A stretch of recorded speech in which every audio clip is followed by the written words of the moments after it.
Hi, Noni Matikela. Welcome to my YouTube channel. So I want us to talk about what changed between Friday and Monday. Like, ladies and gentlemen, please tell me, someone please tell me what happened in the Senzo Meyiwa trial has left many people stand confused and asking the same questions. What exactly, sorry, changed between Friday and Monday? Because if you watch the proceedings carefully, Friday, you would be like, I don't know how we got to Monday the way it happened. Exactly. You will be like that. But what happened between Friday to Sunday? Friday and Monday. I'm a bit confused. I'm one of those people.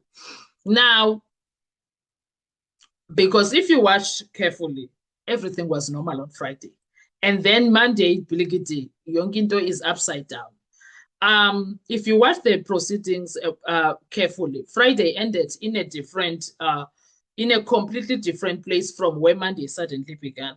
On Friday, Qiniselani Makimba Buthelezi sat in that witness box and answered questions. He went through evidence in chief with Advocate Ramsipile. He was cross-examined by Advocate Mnesi. He was cross-examined by Advocate Sebanda. There were objections, there were arguments, there were disagreements. But at no stage did the courtroom appear to be dealing with a witness who was refusing to answer questions. Never. That never happened. The major dispute was simple. Sibanda began reading from a lengthy statement allegedly linked to Qiniselani Buthelezi. As the statement was being read, Qiniselani accepted only one portion.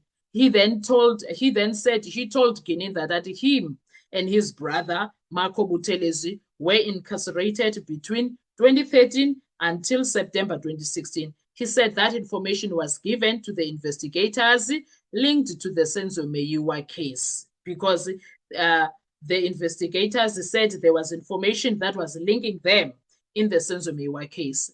Now, despite being in prison during the relevant period, according to Qiniselani, that is where the conversation ended. But then the statement continued page after page, allegation after allegation, narrative after narrative. And that is where Qiniselani drew the line. He did not say he would not answer questions. No, that is not what he said. He did not say he would not cooperate. That is not what he said. He did not say he would not testify. His position was straightforward. Ask me about what I said. Ask me about what I know. Ask me about what happened. But do not ask me to explain a statement that I never made. That was the dispute. Then came the objection. Advocate Mnisi challenged the attempt to hand up the statement as an exhibit. How can, the argument was obvious, how can a statement that is still being proven, a statement be treated as the witness statement when he himself is disputing most of the contents? Judge Rata then indicated that arguments regarding the statement could continue later, which he said will argue on Monday. Court adjourned. Prisoners returned to prison. No finding of refusal. No contempt inquiry. No Section 189 warning. No dramatic confrontation. Nothing. Then Monday arrived. And suddenly the entire courtroom was operating as though a witness had refused to answer questions. That was shocked. That is what shocked everybody, the observers, the lawyers, the accused. I'm sure even the, perhaps, let me not say I'm sure, perhaps the state prosecutors too. The focus was no longer on whether the witness accepted this contents. The focus shifted to whether Qiniselani was refusing to answer questions. The witness attempted to explain. He repeatedly said that he was not refusing to answer. He maintained that he would answer questions about what he knew and what he had actually said. But the court appeared to interpret the situation differently. And that is where the tension exploded. Because once the issue becomes refusal to answers, the discussion moves away from the reliability of the statement into the territory of legal consequences for the witness. This is why now defense lawyers immediately wanted clarity. That is why hands were going up from the from the accused people. That is why lawyers wanted to address the court, because from their perspective, the courtroom appeared to have moved from one legal issue to a completely different one without first resolving the original dispute. And that is the question now hanging over this entire episode. Was Qiniselani refusing to answer questions, or was he disputing authorship of the statement? Because those are not the same thing. If he was genuinely refusing to answer, then the court consent becomes understandable. But if he was merely saying, I never said those things, then the real battle should be about proving the statement itself.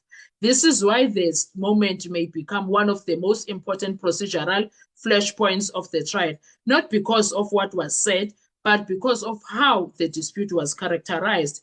And until that question is resolved, the controversy surrounding Qiniselani Butheleziz's testimony is unlikely to disappear. And we currently don't know what Judge Rata was getting at. We currently don't know what Judge Rata was getting at. The courtroom may have entered a new phase, one where the fight is no longer just about evidence, but about whether foundation, about the very foundation upon the evidence is being introduced. So now the question that everybody has is, why is Judge Rata Mokgoatlheng fighting? Why is he the one that is causing problems? Why is he the one that is taken the stage, the center stage, and became the chief prosecutor? Why is he doing that? Now, that is the question everybody's asking, because it's not making sense. Judge Rata Mokgoatlheng is not making sense. And the way he's so, no, Haibo, where Rata? Kanti kwakhala nyoni ningawo bafo. No, Qiniselani is like, no, I did not say that. That's not, no, you will come back on Friday. Why? What is happening? What is happening, guys? Let me drink water quickly, sorry.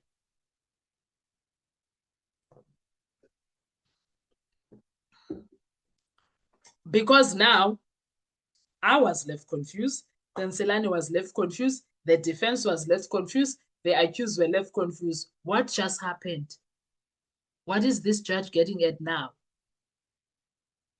The question remains, did Sibanda prove the statement? The answer is no, he did not. Now, Judge Rata Mokgoatlheng looks like someone who is fighting that battle, who's trying to shift a goalpost, because the goalpost is Sibanda prove the statement, and the Sibanda, you cannot hand up the statement as an exhibit before proving it. It looks like Judge Rata is running away with that. It looks like Judge Rata is protecting Sibanda from doing that, from being questioned about that. Guess what? He's wasting time, because the defense is going to go back to Sibanda prove the statement, and it's going to be on record. All the irregularities that are happening in that court, Judge Rata, my guy, we see what you're doing. Like we are here, we are sitting and watching what you are doing. It's improper. So it's improper, and you know it. You know what is so sad about this entire is this old man knowing very well that he is doing something wrong and still forcefully doing it. That is the sad part of it all, unfortunately. Anyway, guys, what are your thoughts when it comes to this? Let's talk in the comment section. I want to hear your views. I want to hear what do you feel about what is happening. Thank you so much. Please make sure you do not forget to like, to share, to comment, to subscribe, tell others about the channel, and come back again. Thank you. I really appreciate you. Enjoy your day. Bye-bye.